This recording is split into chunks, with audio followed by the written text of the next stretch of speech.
واتهاي هاتن waxaa si toos ah khadka telefoonka ugu jira ugaas Cabdirashiid oo kamid ah isimada deegaanka Khaatumo ugaas ma maqlaysaa واتهاي ugaas haatan xageed ku sugan tahay hadda waxa ku tahay wada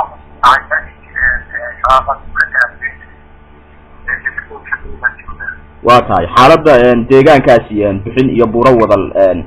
waa sidee xaaladda saaka deegaankaasi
واتهاي ugaas waxa jira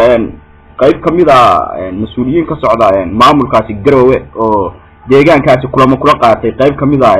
dadka deegaanka kulamadaas iyagu maxay daaranayaan kulamadaas waxay tahay wax u baahan in la baato oo hadda taabka ka tirsano markay ay xaaladii xamaad soo dhaaftay yaad waa soo jeediyay meesha oo dadka wax ka dhacay meesha marka waxaan jireynaa meesha waa laga qaadayaa annaga ka tirsan meesha suuqa dadka ku dhamaanayna xaaladdu waxay ahayd xaalad qaada oo dadka ka tirsan oo dadka kada oo ay lahaayeen